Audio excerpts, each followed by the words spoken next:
Hola, pues buenas tardes, bienvenido de nuevo a las jornadas culturales de la Falange. Nuevamente está Manuel Galeana con nosotros. Es el tercer o cuarto libro que presentas aquí, ¿no? Como mínimo el cuarto. Como mínimo el cuarto. Bueno, ha escrito varios libros sobre el nuevo orden mundial, el sionismo, la masonería, todos estos asuntos que él es más que experto.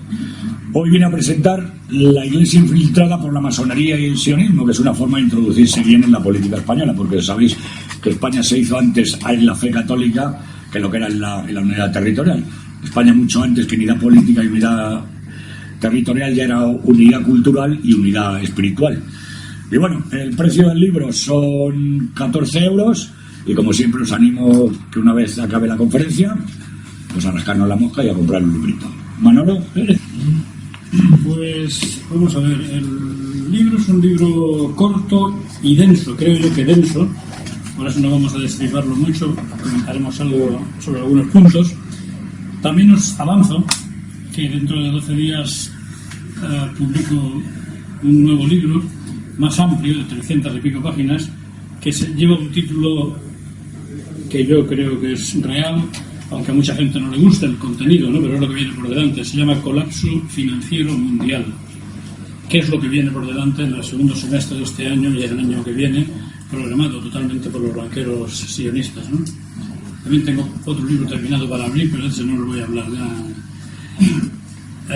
O sea que he tenido unos cuantos meses muy prolíficos, ¿no? Primero que diría, antes de entrar en el libro, quería hacer un par de recapitulaciones. ¿Por qué? Porque este tema de la Iglesia infiltrada, masonería y sionismo tiene mucho que ver con aspectos de mi niñez y primera adolescencia. Ya sabéis que el Concilio Vaticano II tiene lugar entre los años finales del 61 y 64, 62, 63, sobre todo, en esos años, ¿no? Yo había nacido en el 51, luego podéis hacer cuenta de la edad que tenía yo en aquellos momentos, ¿no? Y bueno, pues a mí me empezó a ya en el año 64, 65, 66, me empezó a... Porque mi padre me llevaba siempre todos los domingos a misa, ¿no? No me llevaba a la fuerza, me llevaba porque íbamos, ¿no? Y a la iglesia del pueblo, ¿no? Me llevaba. Y a mí, pues todo aquello de la misa en latín, el misterio que lo rodeaba y todo esto, pues era una cosa que me gustaba, ¿no? Quizá porque yo era un chico tímido, introvertido, ¿no? Ahora de mayor he tenido que dejar de serlo, ¿no? Pero entonces sí que lo era, ¿no? Y entonces yo lo que empecé a ver cosas raras, empecé a ver cosas... mirar, por ejemplo, yo mi educación hasta los 16 años fue todo el tiempo en un colegio para militares, para hijos de militares, y 2 años en un colegio de monjas del Sagrado Corazón, ¿no? Es decir, militares y curas, yo militares y monjas, que había transcurrido mi vida, ¿no? Pero yo empiezo a ver unas cosas muy raras. Muere el sacerdote de mi pueblo, de San Javier, que es donde está la Academia General del Aire, que había casado a mi abuela, bautizado a mi madre, bautizado a mí, ¿no? Y empiezo a ver cosas extrañas. Traen a un cura de la Huerta de Murcia, que los de playa llamamos a los de dentro de huerta, hortelanos, ¿no? Huertanos, ¿no? Y el hombre pues empieza a hacer introducciones y cambios que yo en aquellos momentos no entendí, lo he entendido después con el paso del tiempo.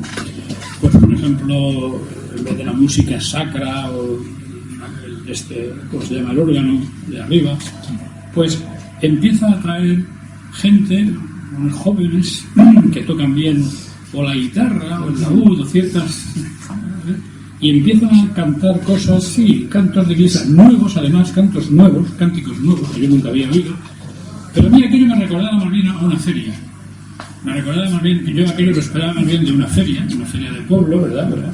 Más que de un rito litúrgico y serio y mistérico como tenía que ser una misa, ¿no? A diferencia del Antiguo Testamento, el Nuevo Testamento es un mensaje nuevo, de paz, de bien. Existe la cuestión del tema del judaísmo de Jesús. Está claro y no se puede negar que Jesús cumple con todos los preceptos judíos a su nacimiento, ¿verdad? Me imagino que la circuncisión, la presentación en el templo a los 12 años.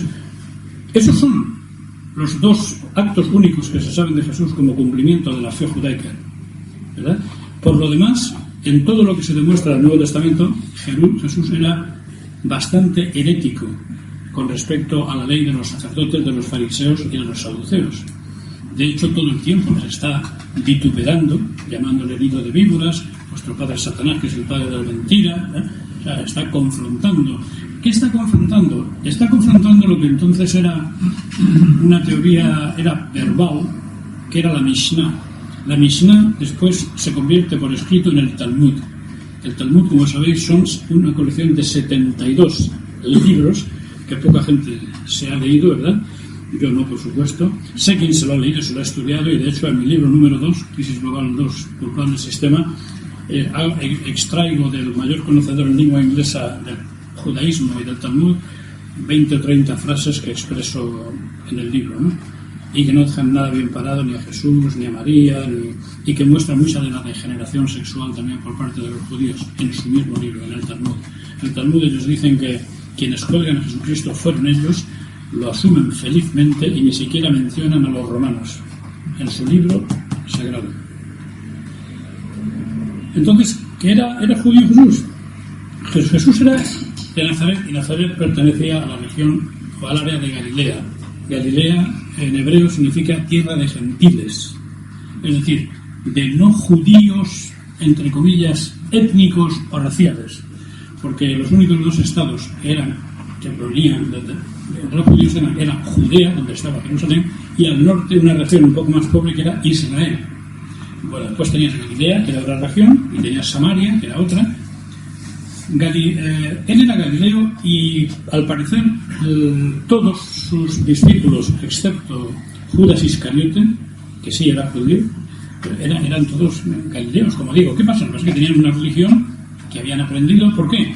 La religión judaica fue impuesta en Galilea, en la región de Galilea, aproximadamente en el año 170 a.C., cuando la dinastía judía de los Asmoneos conquistaron la zona, conquistaron Galilea, y se impone la religión. Consecuentemente, todo niño que nace ahí pues tiene que aprender esa religión. Jesucristo se la sabe de la pe a la pa, como se demuestra en uno de los pasajes donde aquel día que le toca, cuando vuelve a Nazaret al cabo de 3 meses, le toca leer los libros y habla del Mesías, y dice una cosa, dice aquello de hoy se ha cumplido esta profecía. Tras lo cual lo llevan físicamente a las afueras del pueblo con la sana intención de despeñarlo. La Iglesia ha estado llena en toda la historia tanto de hombres santos y buenos y mujeres como perversos y malos. Es decir, pues el poder temporal, por ejemplo, de la Iglesia, el poder papal, hemos sabido que durante largos tiempos de la Alta Edad Media eran comprados, se compraban y vendían en la moneda, realmente. Yo creo que el Espíritu Santo tenía muy poco que decir en la elección de papas en aquellos tiempos, ¿no? Cuando un papa Medici, por ejemplo, familia de banqueros, llega a ser papa, es raro, es como mínimo muy raro, ¿no? Una gran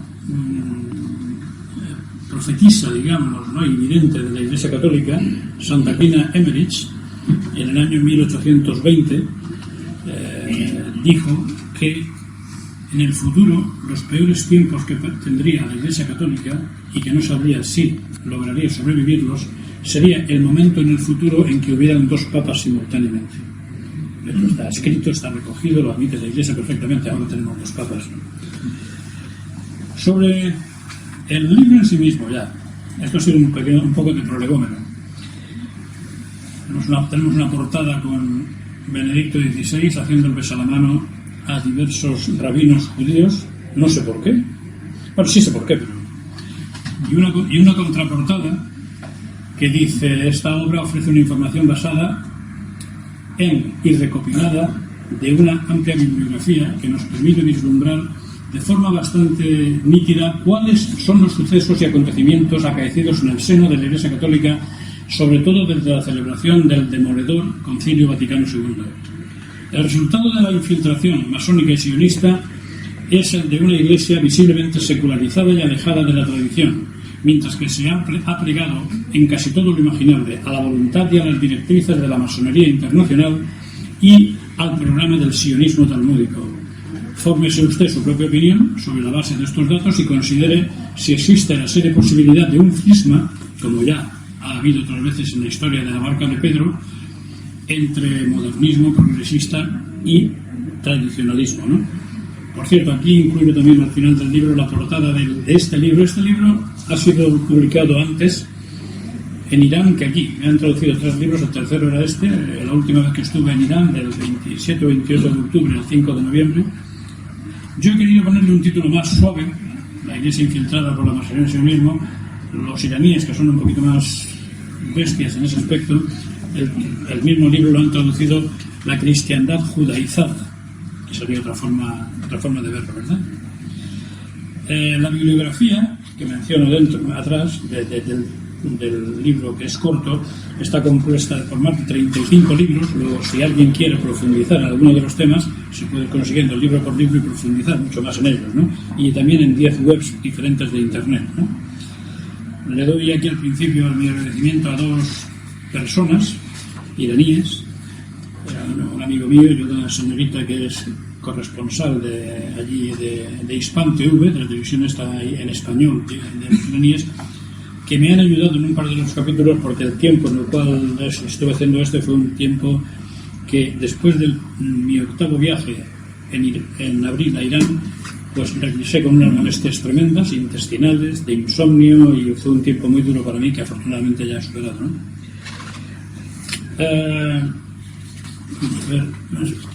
Tiene solamente 6 capítulos. Uno de ellos, para mí, uno de los más interesantes, es el de la acción judeomasónica en el Concilio Vaticano II. Es un texto, recoge un texto escrito por varios sacerdotes conciliares, 2 de ellos que estaban dentro incluso de las deliberaciones de los cardenales, ¿no? Es un texto que está disponible en Internet, ¿no? Y lo que muestra es que ellos, estos sacerdotes, son testigos de todas las desviaciones que se llevan a cabo dentro del concilio con respecto a las enseñanzas de Cristo. Es un texto publicado en 1964 y en Internet desde hace ya bastante tiempo. Hablan de que entre los cardenales en aquellos momentos habían judíos conversos, cardenales, que eran cardenales. Conversos, nos preguntamos si realmente o marranamente, falsamente, ¿no? Pero se dan los nombres. Se da el cardenal Bea, por ejemplo, Monseñor John Osterreicher, Gregory Baum, 2 obispos también, como Walter Kempe, y otro judío mexicano, Sergio Méndez Arce, ¿verdad? Dan todos los nombres y van explicando el cómo y de qué manera va guiando el sionismo, el concilio. Porque, ¿cuáles son los objetivos que tenía el sionismo? Lo que al final resultó, lo que al final consiguieron, que al final, desde entonces, nunca más en las funciones litúrgicas de Semana Santa, de Viernes Santo, se volvió a pedir perdón a Dios por los pérfidos o para los pérfidos judíos. Los judíos dejaron de ser pérfidos. Tampoco fueron deicidas porque no mataron a Dios ni al Hijo de Dios, ¿eh? Es más, ese concilio asumió por cuenta de los judíos una especie de culpa colectiva, ¿no?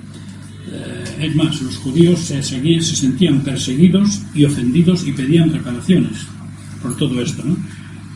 El cardenal Bea, que era de génesis judía y secretario de la Unión de los Cristianos, presentó unos documentos en el concilio que habían sido preparados, y esto al parecer no es un hecho que supieran los cardenales, la mayor parte de los cardenales, porque si no, como dicen los sacerdotes, ni siquiera lo hubieran oído, lo hubieran despreciado, pero tanto la logia masónica B'nai B'rith, que es la mayor logia masónica del mundo con unos 500.000 miembros, que solamente pueden ser judíos, además, ¿eh?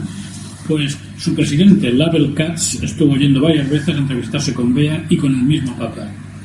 Y también el presidente del Consejo Mundial Judío, Nahum Goldman, estuvo allí también con Bea varias veces y le entregaron personalmente lo que tenía que discutir el concilio, que era el decreto sobre los judíos, que fue de lo que mayormente trató el concilio, ¿no? Bueno, sigue, hay también un relato de toda la infiltración de esto. Hay un artículo, contiene un artículo interesante y revelador publicado en 1936 en la Gaceta Católica de Inglaterra sobre el tema de los B'nai B'rith, precisamente, ¿no? Hay tengo que leer 3 o 4 cosas en el curso de esto, me vais a perdonar, pero no me las sé de memoria y creo que es muy interesante leerlas textualmente. Por ejemplo, el principal autor del decreto de Judais es el judío supuestamente convertido John Österreicher, hoy Monseñor Österreicher. En Österreich en alemán es Austria. Österreicher significa austríaco, es la traducción.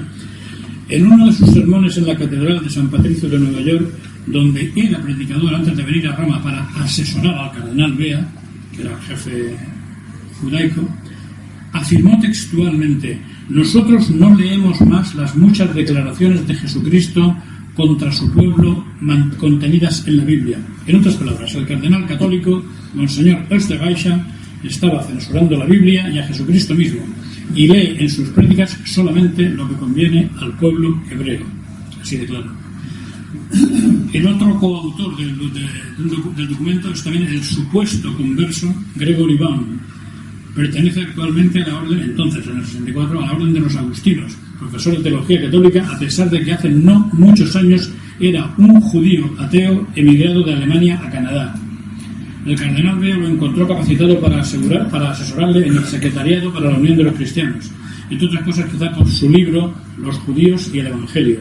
En ese libro el padre Baum sostiene que los pasajes antijudíos de la Biblia y demás escrituras cristianas son una verdadera colección de escrituras de odio, con lo cual hace una crítica herética de las Sagradas Escrituras. Sus motivaciones para la necesidad del decreto sobre los judíos son que, según él, ningún apóstol ha confirmado la culpa colectiva de los judíos en la crucifixión de Cristo. Ya sabemos que los judíos son maestros en el discurso, ¿no? Y en decir cosas vacías, vacuas, que no puedes muchas veces ni contestar porque no entiendes lo que te están diciendo, ¿no? O sobre lo que te están desinformando, ¿no? Básicamente lo que se dicen los padres conciliares es que lo que se quiere hacer es formar una especie de parlamento, en vez de ser un papado máximo en el cual el papa es un decisor, ¿no? Y hacer un ecumenismo con todas las religiones en las cuales el Papa de Roma fuera solamente un primus inter pares, ¿verdad?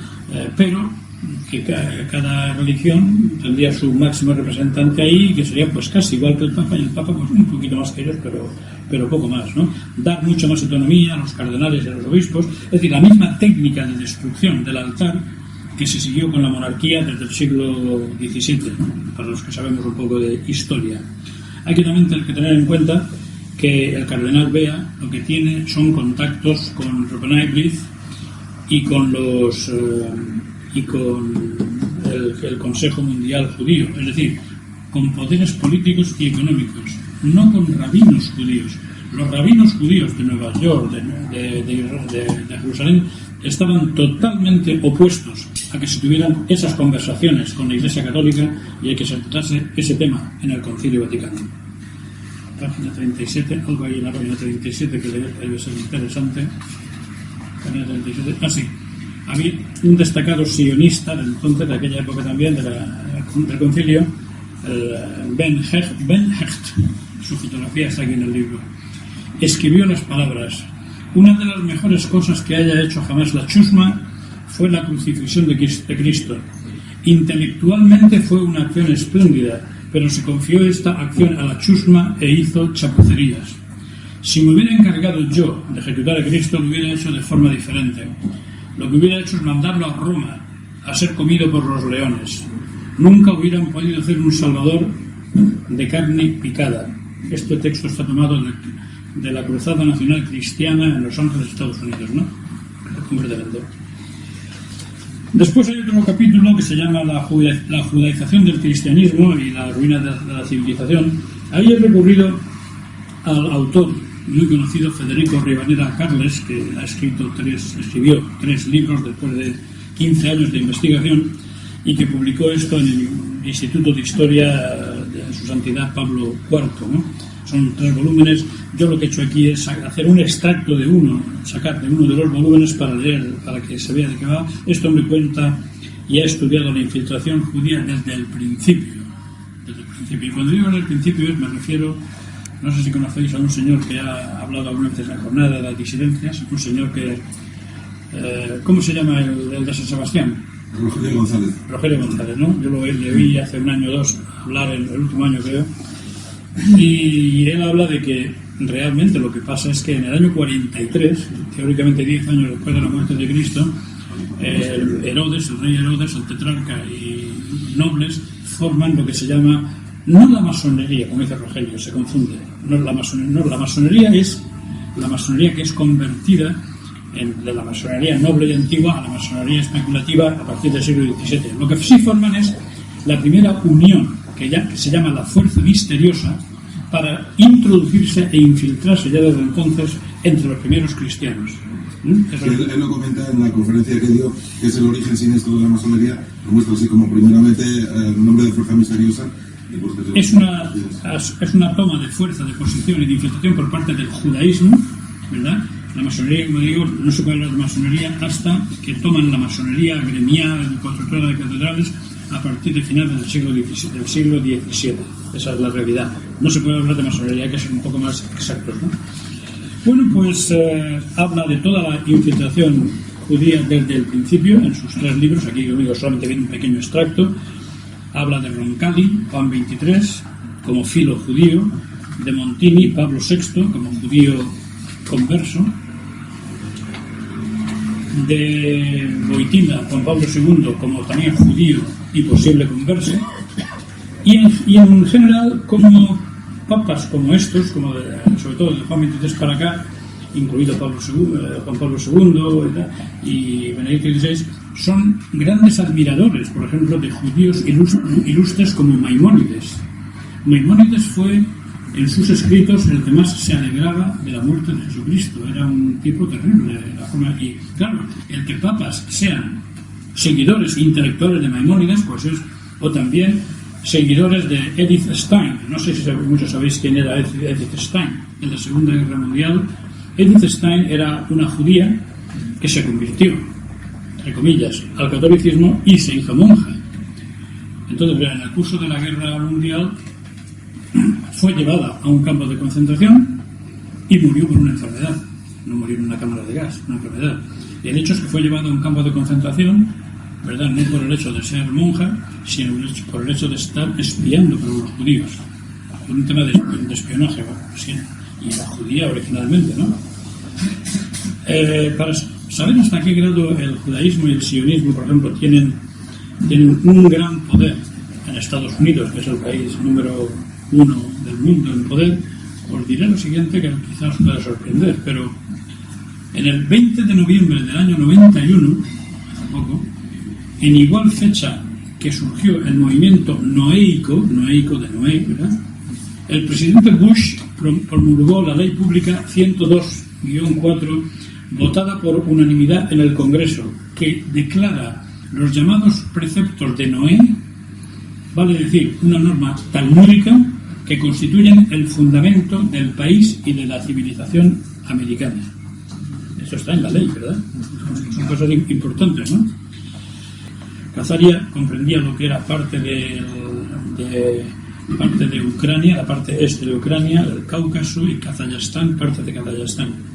Y entonces aquella gente lo que pensó en el año 700 es que, por un lado, si no se convertía en una religión oficialmente, iba a tener que pagar el tributo o a los islámicos, que ya venían empujando, o al reino de Bizancio.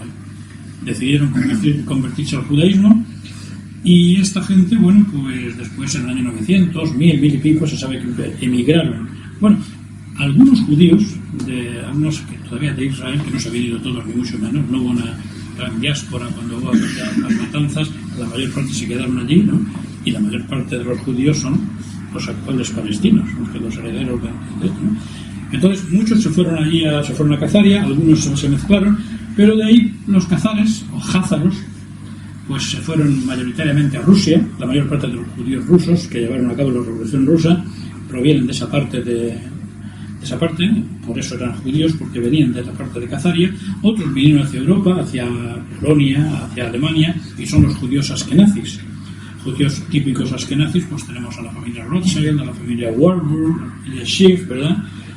tenemos judíos askenazis feos como el amigo Henry Kissinger, tenemos judíos askenazis guapos como el actor Paul Newman, ¿verdad? Es decir, el judío askenazi no es la nariz, ¿no? La nariz, sí, es un rasgo semita y es tanto judío como árabe. Los árabes también tienen mucho la nariz así. Sin embargo, otro tipo de nariz, otro tipo de boca, labios más gruesos, rubios y ojos azules, como Paul Newman, pues son judíos askenazis, o los Rockefeller, o los Rothschild, que son rubitos, ¿verdad? Hubo otras muchas diásporas, pero no voy a seguir ahora. Me quedo con el último capítulo para pasar muy de pasada sobre él, que se llama de Juan 23 a Francisco I. Hay muchas advertencias papales en las encíclicas de los siglos XVIII al XIX sobre el enemigo, que es el judaísmo y la masonería, ya identificado entonces. Yo supe en el año, hace bastantes años, cuando yo era jefe provincial de Frente Nacional con Blas Piñar, año 92 o 93, una persona me habló de un sacerdote, Martín Malachi. Yo no sabía quién era ese hombre, pero aquí lo muestro. Murió en el año 99 y del año 58 al 64 fue sacerdote en el Vaticano y colaborador cercano de Bea y del Papa incluso, ¿no? Pidió, después de lo que vio en el Vaticano, pidió dispensa de dos de los votos, del de pobreza y obediencia, no del de castidad, y se convirtió en un escritor famoso de ficción y de no ficción en Estados Unidos. En 1990 escribe una novela, Las llaves de esta sangre. En el año 96 escribe Casa barrida por el viento, una novela vaticana. Es decir, novela realidades para que no puedan acusarle de cosas. Murió escribiendo una obra que se titulaba Primacía, cómo la institución de la Iglesia Católica Romana se convirtió en una careta del nuevo orden mundial. Él informa que el 29 de junio del año 63 en el Vaticano hubo una misa negra con ritos de pedofilia, que sería el rito preferido del arcángel caído, ¿no?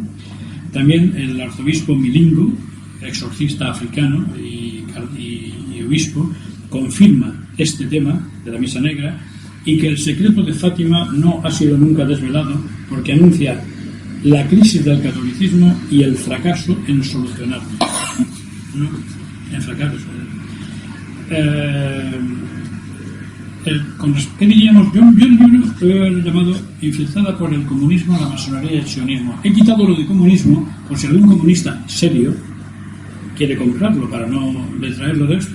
Sin embargo, dentro menciono que unas declaraciones hechas por una señora, Bella Dodd, jefa comunista americana, en los años 40 y 50, esta mujer se convirtió un poco antes de su muerte, unos años antes de su muerte, y confirmó públicamente los siguientes hechos, que ella misma personalmente había introducido en Estados Unidos solamente a 1000 comunistas en los seminarios para que fueran sacerdotes, y que a nivel internacional el total de comunistas infiltrados en la Iglesia como mínimo era de 11.000 en el sacerdocio.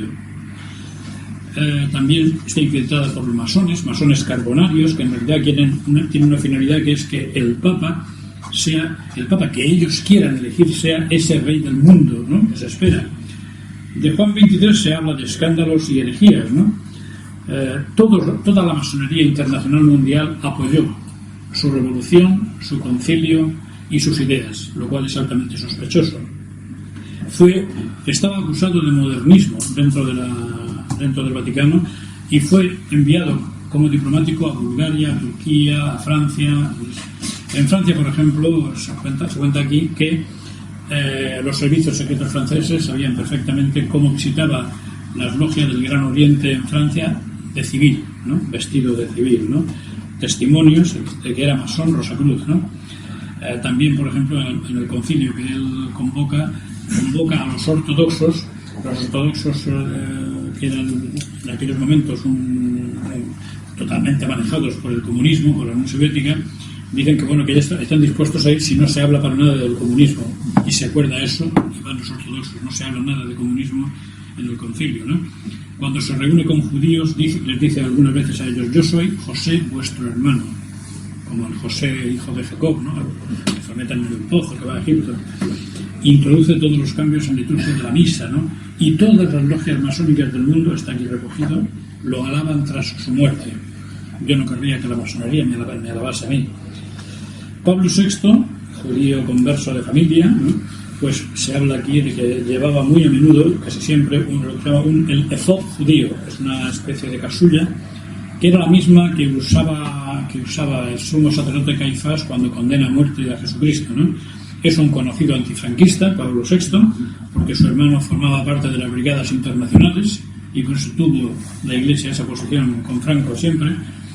Incluso yo he oído, no tengo la demostración, pero vi una persona de alguna solvencia, escritor y periodista italiano, hombre ya mayor, 80 y muchos años, lo que me ha dicho es que también es que había un actor de tercera o cuarta fila en Roma, muy joven y muy guapo, que tenía pase pernocta en el Vaticano, ¿no? Para entrar a la hora que quisiera. Juan Pablo II es el Papa bueno, es el Papa que confirma el que Israel sigue siendo el pueblo de la alianza, que ya no es el cristianismo, que Israel sigue siendo el pueblo de la alianza, y que en conmemoración de un acto de la Sinagoga de Roma envía a cardenales para que muestren el arrepentimiento de la Iglesia Católica en su vinculación con el antijudaísmo y con el antisemitismo. En el año 2000 va Juan Pablo II a llorar al muro de las lamentaciones. En el año 1964 este papa elogia a Calvino y la masonería italiana le otorga la Orden de Galilea. Todas cosas para mí altamente sospechosas. Benedicto XVI se habla de cierto tipo de herejías, lo tengo menos claro con él, ¿no? Ciertos signos que hace con la mano, con algunas fotografías que hace así con ese signo. Parece ser que este signo, cuando se hace así también, es el lenguaje de sordos. El lenguaje de los sordos significa te amo. Dicen, yo no conozco el lenguaje de los sordos, ¿no? Cuando Enrique Uribe, que es quien estaba haciendo este texto de la fotografía, me dice, Manolo, tienes muy mala leche porque igual tenía artritis en los dedos. Me digo así, digo, bueno, menos cachondeo, Enrique, ¿no? En su época también está muy claro que es culpable durante los 20 años que es secretario de la Congregación de la Fe de la ocultación de mucha homosexualidad y mucha pederastia dentro de la Iglesia Católica, especialmente en países como México, como Estados Unidos. Él es culpablemente es usado, como todos los demás papas, para ir a Auschwitz y declarar y jurar que 6 millones de judíos fueron gaseados, ¿no? El último Francisco I, que vamos a decir, que es muy herético en lo del tema gay, ¿no? ¿Verdad? Yo no entiendo por qué dice que él no es quien para juzgar a un gay, si es católico. Yo en uno de mis libros, La derrota de la globalización, recojo las 15 o más citas que hay en el Antiguo Testamento y en el Nuevo Testamento, cómo se anatemiza la homosexualidad. Entonces es que el Papa o no se leyó o ha olvidado o le han dicho que no mencione esto, pero está en las Escrituras, está negando las Escrituras, ¿no?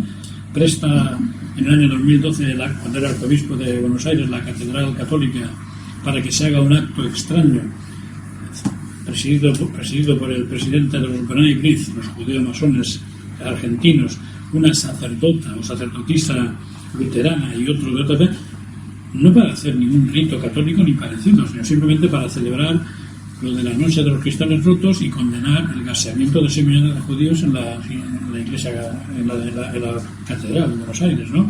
Una de las cosas que dice al subir al papado, y esto se ve en la prensa ampliamente, es que en las parroquias se tenía que hablar mucho menos del aborto y mucho menos del matrimonio gay.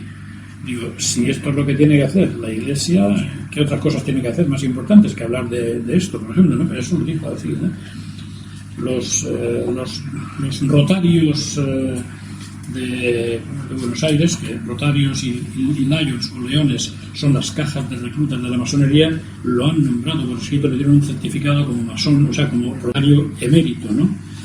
Y como digo, básicamente con esto os podéis hacer una idea de lo que dice el libro si lo compráis, que con mucho gusto lo dedicaré,